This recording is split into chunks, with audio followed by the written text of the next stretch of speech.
So this is just a quick follow-up on the SOSS, using the SOSS hinge. The first thing I wanted to talk about was what's referred to as the buck stud. You need that because basically the hinge goes inside the stud, and so in order for that to work, you have to have that stud beyond the wall, whatever your wall covering is going to be. If you're using 1/2 inch sheetrock, it would be 1/2 inch beyond the wall stud. If you're using 5/8 sheetrock, it would be 5/8 of an inch beyond the wall stud. Now I used poplar, and so it blended right in with the jamb, so that's why I put this green tape here. Generally, I think guys out in the field would use a 2x6 and just rip it down. So anyway, I wanted to cover that because that was one of the hardest sticking points for me when I was trying to figure out how to do this.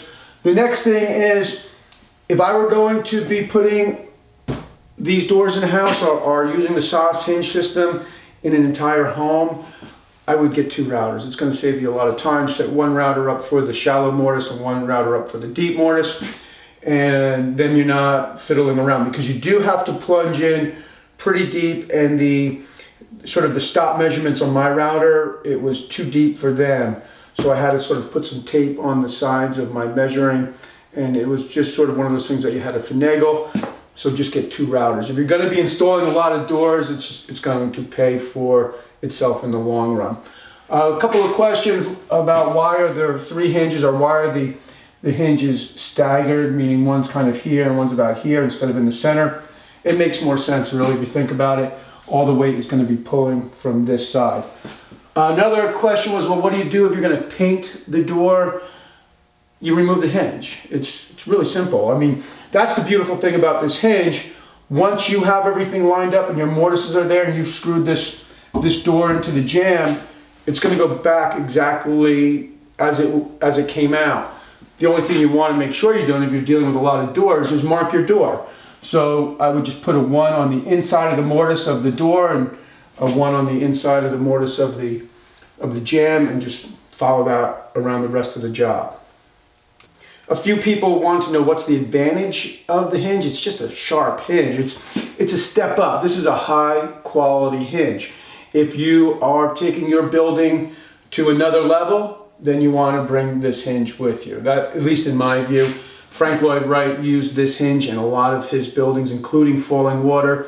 If you don't know about the building Falling Water, or the house was a private home, do a Google search. It's an amazing house. I've never personally been there, and I don't have a good excuse because it's just in Pennsylvania, but you should check it out, and it's one of those things that I hope to get there someday. So it's a quality thing. If you want high quality, you go with a SOSS hinge. Another question was, why not cut the shallow mortise and the deep mortise while the jig is on the door?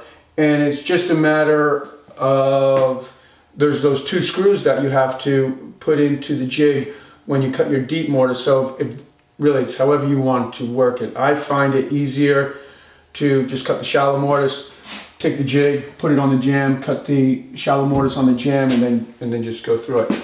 This is a repetitive thing. That's why I think it's really important. If you're going to do a lot of these doors, get 2 routers, set them up for the shallow and deep mortise, and you can just roll right through the project. So I think that this is, I think it's a really high quality hinge.